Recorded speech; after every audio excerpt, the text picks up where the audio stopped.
ज्यादातर बच्चे neutralisation reaction का नाम सुनते ही घबरा जाते हो, डर जाते हो कि ये क्या है। मान लो कभी आपको कोई चींटी ने काट लिया, चींटी काटने पे आपको उस जगह इचिंग शुरू हो जाती है। क्यों? आप लोगों को मम्मी सुबह चिल्ला चिल्ला के कहती है कि दांत में ब्रश करो सुबह उठते ही। क्यों? ज्यादातर बच्चे न्यूट्रलाइजेशन रिएक्शन का नाम सुनते ही घबरा जाते हो, डर जाते हो कि ये क्या है। लेकिन बेटा मैं आपको बता दूं, इसमें घबराने या डरने जैसी कोई बात नहीं है। इसको समझना तो चुटकियों का काम है। पता है कैसे?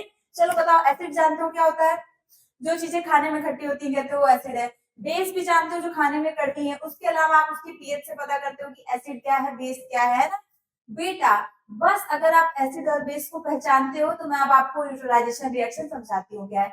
न्यूट्रलाइजेशन रिएक्शन कुछ नहीं है, नाम में ही लिखा है, किसी चीज को न्यूट्रल करना। मतलब हम क्या करें, एसिड और बेस के इफेक्ट को न्यूट्रलाइज कर दे, खत्म कर दे। कैसे बेटा? न्यूट्रलाइजेशन रिएक्शन क्या है कि जब एक एसिड, ध्यान से देखना, जब एक एसिड एक बेस के साथ रिएक्ट करता है बच्चा, तो वो बनाता है सॉल्ट प्लस वाटर।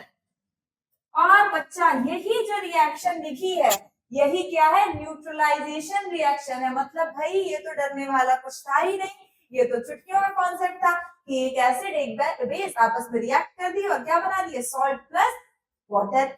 अगर आपको अभी भी लग रहा है कि नहीं, हमको डाउट आ रहा है, तो चलो एग्जाम्पल भी लेते हैं फटाक से।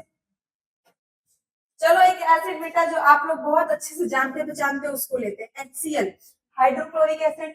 साथ में एक बेस लेते हैं NaOH, आपका सोडियम हाइड्रोक्साइड। बेटा ये दोनों एक एसिड है एक बेस है, जब ये रिएक्ट करेंगे तो ये एक सॉल्ट का फॉर्मेशन करते हैं जो है NaCl। और ये NaCl मैं आपको बता दूं, ये आपके कॉमन सॉल्ट की बात हो रही है जिसका नाम है सोडियम क्लोराइड। ठीक है, NaCl हो गया और साथ में मैंने कहा क्या बनेगा? वाटर यानी H2O।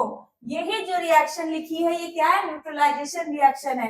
एक एसिड एक बेस आपस में रिएक्ट किए, बनाया एक salt plus water. This is neutralisation reaction. बस अगर आपको जानना है कि न्यूट्रलाइजेशन रिएक्शन को अपनी डेली लाइफ में कहाँ यूज करो बेटा, तो इसका एग्जाम्पल अभी आपको बताते हैं। मान लो कभी आपको कोई चींटी ने काट लिया, चींटी काटने पे आपको उस जगह इचिंग शुरू हो जाती है। क्यों? क्योंकि वो आपकी बॉडी में एसिड इंजेक्ट कर रही है।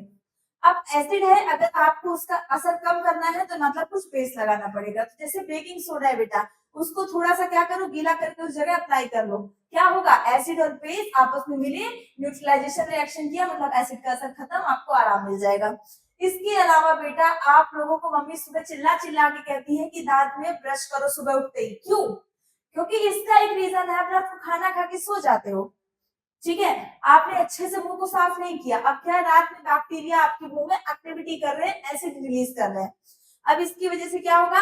आपके पूरे मुंह में एसिड कलेक्ट हो गया, जिसकी वजह से क्या होगा? आपके दांतों को खराब करेगा, डिग्रेड करेगा, कैविटीज लग सकती हैं। तो उस असर को खत्म करने के लिए, उस एसिड को खत्म करने के लिए, आपके दांतों को बचाने के लिए हम क्या करते हैं?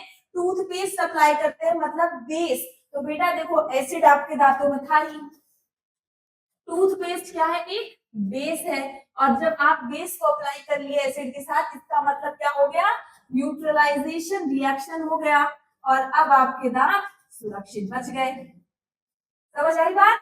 तो बताओ, न्यूट्रलाइजेशन रिएक्शन है ना इजी। अगर समझ आया, कॉन्सेप्ट अच्छा लगा, तो फिर जल्दी से हमारे चैनल को लाइक करो, सब्सक्राइब करो और कमेंट जरूर करना कि समझ आया कि नहीं आया।